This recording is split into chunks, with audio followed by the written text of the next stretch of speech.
అభివృద్ధికి అడ్డుగోడ అవినీతి పరుడు దళిత బంధు పేరుతో దళితులను మోసం చేసిన దగాకోరు మాజీ ఎమ్మెల్యే రాజీ అని కాంగ్రెస్ నాయకులు రాజేష్ ఐలయ్య అన్నారు.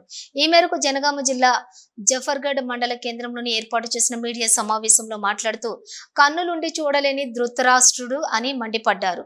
స్టేషన్ గన్పూర్లోని ఏర్పాటు చేసిన ముఖ్యమంత్రి బహిరంగ సభ విజయవంతమైందని పేర్కొన్నారు. స్టేషన్ గన్పూర్ నియోజకవర్గానికి శివన్పల్లి నందు బహిరంగ సభ పెట్టడం జరిగింది. దానికి మేము 50,000 మంది అనుకున్నాము. 50,000 పైచీలు జనము స్వచ్ఛందంగా ముఖ్యమంత్రి ప్రోగ్రాంకు హాజరు కావడం జరిగింది. దానికి మాజీ ఎమ్మెల్యే తాటికొండ రాజయ్య ముఖ్యమంత్రి ప్రోగ్రాం అటర్లీ ఫెయిల్ అయిందని ఒక స్టేట్మెంట్ ఇవ్వడం జరిగింది. మేము అనుకున్న దానికన్నా ఎక్కువ జనాలు వచ్చి 60,000 పైచీలు జనాలు వచ్చిళ్ళు. అట్టర్లీ ఫెయిల్ అయింది అనడం విడ్డూరంగా ఉంది. నువ్వు పదే పదే పని కట్టుకొని మా ఎమ్మెల్యే కడియం శ్రీహరి గారిని విమర్శించడం తగదు. నువ్వు 10 సంవత్సరాలు ఎమ్మెల్యేగా ఉండి ఎలాంటి అభివృద్ధి పని చేయలేదు. స్టేషన్ గన్పూర్ నియోజకవర్గము చాలా వెనుకబడిపోయింది. అది నీ వల్లనే నువ్వు పదే పదే కడియం శ్రీహరి పార్టీ మారిండు అనడం చాలా చిగ్గుచేటు.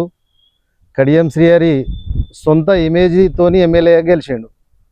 కడియం శ్రీహరి చేసిన అభివృద్ధి చూసి, కడియం శ్రీహరి చేసిన మంచి పనులు చూసి జనం ఓట్లేసిళ్ళు. పదే పదే పార్టీ నమస్కారం. అయితే ఎమ్మెల్యే గారు నిన్న పొద్దున సింగిల్ ప్రెస్ ఇంట్లో తర్వాత మళ్ళీ మాజీ ఎమ్మెల్యేలు అందరూ కలిసి హన్మకొండ పార్టీ ఆఫీస్లో కలుపుకొని ప్రెస్ మీట్ పెట్టారు. నాకైతే నవ్వొచ్చింది.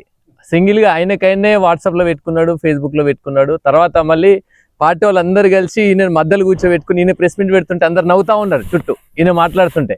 అంటే ఒక జోకర్ లెక్క కేవలం ఎమ్మెల్యే గారు మాజీ ఎమ్మెల్యే గారు రాజయ్య గారిని వాడుకుంటున్నారు. ఎందుకంటే ఆయనకు రేపు ఏదో నీకు ఉప ఎన్నికలు వస్తాయి అని చెప్పేసి నువ్వే అభ్యర్థి, కానీ ఇక్కడ ఉప ఎన్నికలు వచ్చిన అభ్యర్థి మాత్రమే మాజీ ఎమ్మెల్యే రాజయ్య కాదు. క్లియర్ కట్గా ఆయనను వాడుకుంటున్నారు. ఆయన అభ్యర్థి కూడా కాదు, కేవలం వాడుకొని ఆ ఇష్టం వచ్చినట్టు మాట్లాడడానికి ఉంచుకుంటున్నారు తప్పితే ఈయన మాట్లాడుతుంటే పక్కన ఎమ్మెల్యేలు నవ్వుతూ ఉన్నారు. అది చూడండి మీరు ఒకసారి నిన్న మాట్లాడిన వీడియో. ఈయన మాట్లాడుతుంటారు, పక్కన మాజీ ఎమ్మెల్యేలు అందరూ నవ్వుతూ ఉన్నారు.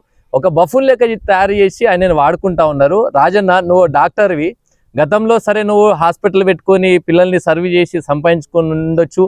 ఎమ్మెల్యేకి వచ్చినావు, అక్కడిక్కడ పర్సెంటేజ్ తీసుకొని సంపాదించుకున్నావు కావచ్చు. ఇంతకు మించి నీ భవిష్యత్తు గన్పూర్ నియోజకవర్గంలో నీ భవిష్యత్తు అయిపోయింది. ఇక ముందు కూడా నేను గన్పూర్ నియోజకవర్గంలో ఏ అవకాశం రాకపోవచ్చు. సప్పుడుగా హాస్పిటల్ కట్టించుకున్నావు, మంచిగా చూసుకొని పిల్లల్ని చూసుకొని 4 రూపాయలు సంపాదించుకో. ఇక్కడ ఎలా ఆదాయం లేకుండా పోయింది నీకు, అదేదో చూసుకొని మంచిగా ఉంటే బాగుంటుంది. సింపుల్గా చెప్పాలంటే స్టేషన్గా ఈ జఫర్గఢ్ మండలానికి 12 కిలోమీటర్ల దూరంలో వర్ధన్పేట ఉంటుంది. వర్ధన్పేట 9,000 ఓట్లున్న వర్ధన్పేట ఆ రోజు మున్సిపాలిటీ అయింది. ఇదే 4 సార్లు గెలిచిన అంటున్న రాజయ్య గారు 20,000 ఓటర్లు ఉన్న గన్పూర్ని మున్సిపాలిటీ చేయలే. నువ్వు అదొక్కటి చాలు, కేవలం నీ స్వార్థం కొరకు నువ్వు గన్పూర్ని మున్సిపాలిటీ చేయలేదు. తర్వాత నువ్వు ఇదే జఫర్గఢ్ మండలంలో నువ్వు నీ అంచెలు నువ్వు కావచ్చు 26 ఎకరాలు కబ్జా చేసినావు. అదే జాగాలో ఈ రోజు Kadiyam Srihari sir integrated school కడుతున్నాడు.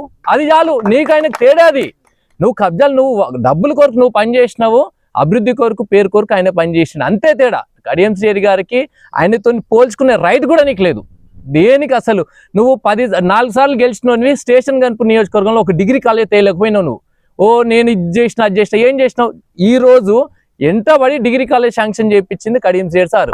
ఇదంతా కనబడతలేదా మీకు? అనవసరంగా నిన్ను వాడుకుంటున్నారు, ఆగం చేస్తున్నారు, ఒక బఫూన్ లెక్క చూస్తున్నారు.